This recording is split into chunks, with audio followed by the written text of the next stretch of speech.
예, 감사합니다. 우리 코로나가 한두 달 지나면 괜찮아질 줄 알았는데 지금 2년째 이렇게 진행되고 있습니다. 주일 오후 예배를 대신합니다. 식사를 못하니까 우리 교인들이 멀리서 오시니까 이렇게 식사를 못하니까 오후 예배까지 이렇게 중단이 되고 있습니다.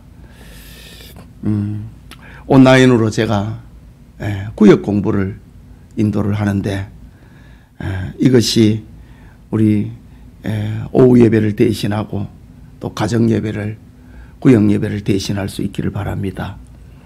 종말 시대를 사는 지혜, 지난주에 받은 말씀이지요. 히브리서 10장 23절에서 25절을 본문으로 합니다. 설교문에서 8가지의 질문을 우리 주보에 제시를 했습니다. 그걸 참고를 하면은 좋겠습니다. 1번 문제입니다.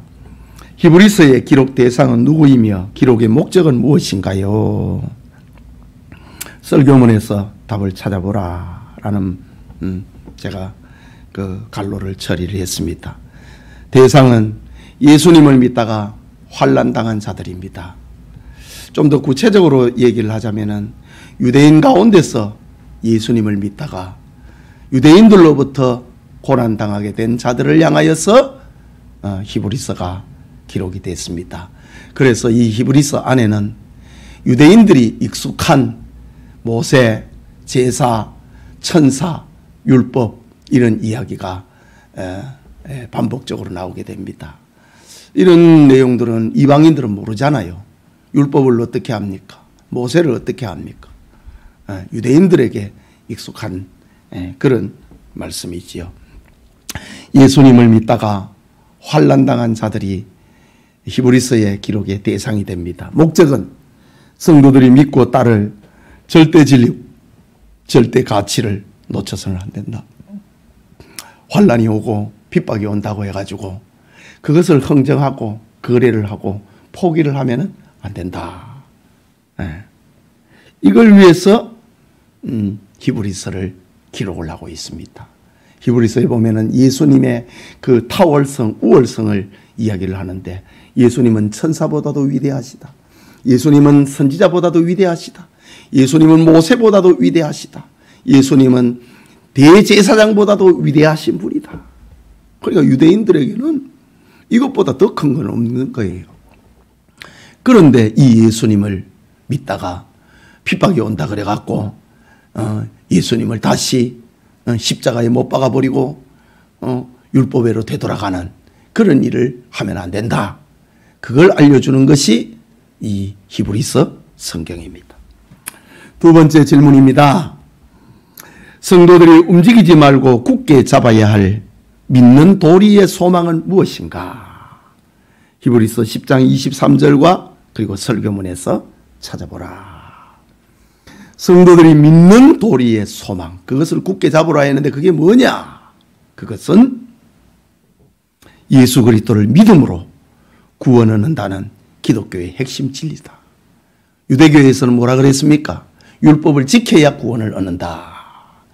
율법을 지켜야 의롭게 된다 라고 말을 하고 있는 것이 율법인데 히브리서에는 율법으로 사람이 율법의 행위로는 구원을 얻을 수 없고 사람이 구원을 얻는 것은 예수님을 믿음으로 구원을 얻는데 이 기독교의 핵심 진리를 굳게 잡으라. 움직이지 말라라고 합니다. 세 번째 질문입니다. 믿는 도리의 소망을 움직이지 말고 굳게 잡는 성도의 합당한 생활은 무엇인가요? 예수님을 믿는 성도의 합당한 생활은 무엇인가요? 오늘 본문에서 말하고 있는 것이 무언가? 두 가지지요. 서로 사랑하는 것이다. 또 하나는 서로에게 선을 행하는 것이다. 이것이 믿는 도리의 소망을 움직이지 말고 굳게 잡는 성도의 삶의 자세다. 네 번째 질문입니다. 1세기 로마의 팔레스타인 총독 플리니의 눈에 비친 교회의 모습은 어떠했는가?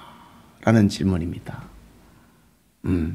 문장 그대로 하면은 그리스도인 공동체는 박해 가운데서도 순수한 신앙을 지키는 자들이다. 로마의 총독 플리니가 로마에 보낸 편지에 자기의 눈에 비친 교회의 모습을 이렇게 말을 했습니다. 그리스도인 공동체는 박해 가운데서도 순수한 신앙을 지키는 자들이다. 라고 했습니다. 5번째 질문입니다. 초대교회 성도들의 신앙 고백인 사도신경 중 성도가 서로 교통하는 것에 해당하는 본문의 말씀은 무엇인가요? 본문 25절 그대로입니다. 모이기를 패하는 어떤 사람들의 습관과 같이 하지 말고 오직 권하여 그날이 가까움을 볼수록 더욱 그리하자. 성도의 교통을 오늘 본문에서 찾아보자 이거지. 모이기를 패하는 사람들의 습관과 같이 하지 마라. 그날이 가까움을 볼수록 더욱 모이자라고 합니다. 6번째 질문입니다. 역사적 교훈 중에 교인들의 모임과 교제가 사라질 때에 일어나는 현상은 무엇인가? 역사 교훈입니다. 모임과 교제가 사라지면은 일어나는 현상이 무엇인가? 교회는 힘을 잃고 교회는 해체되고 만다. 이게 역사가 주는 교훈입니다. 지금 코로나 시대에 이 역사 교훈을 지금 보면서도 모이기를 안 한다 이거지. 성도의 교제가 약화되고 있다. 이러면 망합니다. 그게 마귀가 좋아하는 일입니다.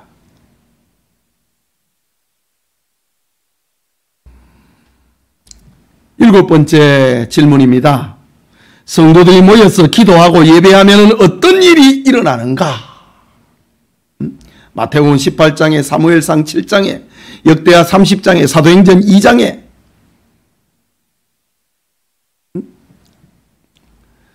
모여서 기도하고 예배하면 어떤 일이 일어나는가?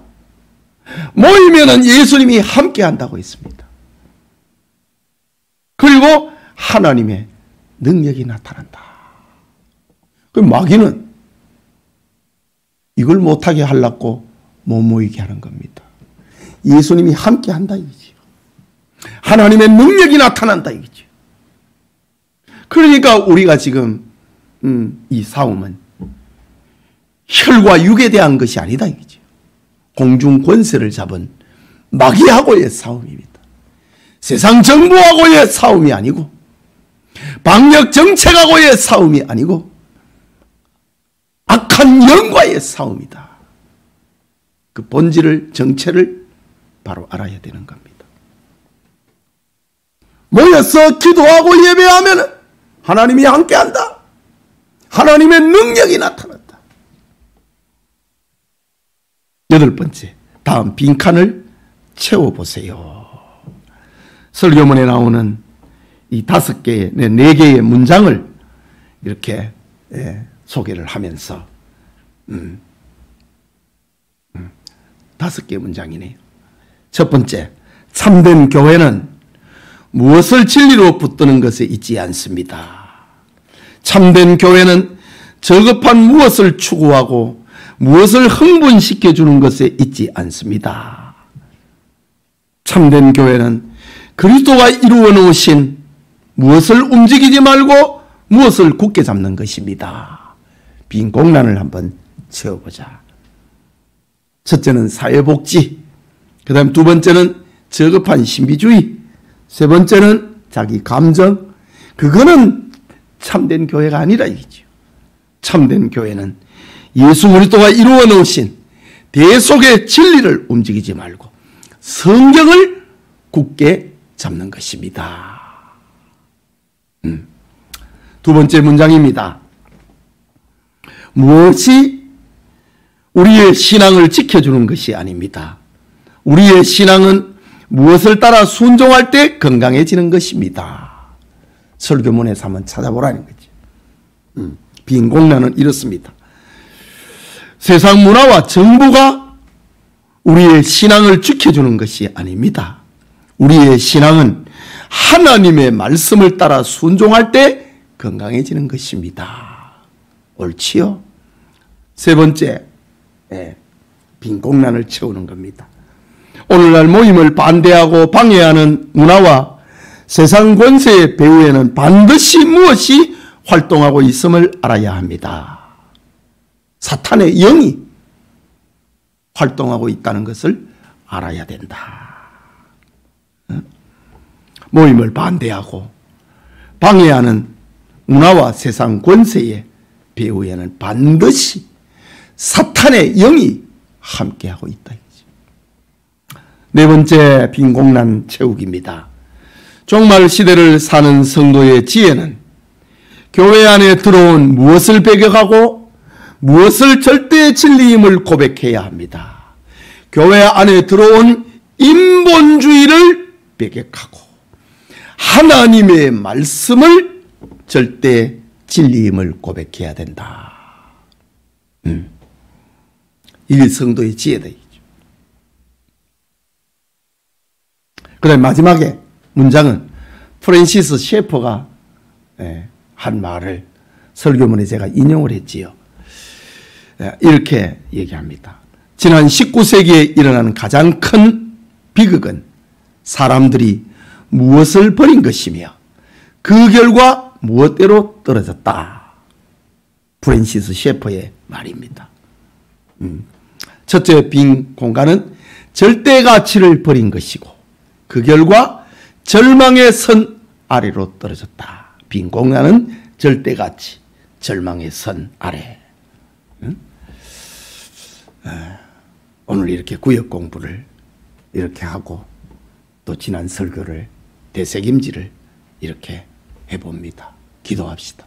자비하신 하나님 아버지, 지난주에 받은 말씀을 다시 되새김질함으로 하나님의 말씀은 변함이 없고 절대 진리임을 다시 한번 새겨봅니다.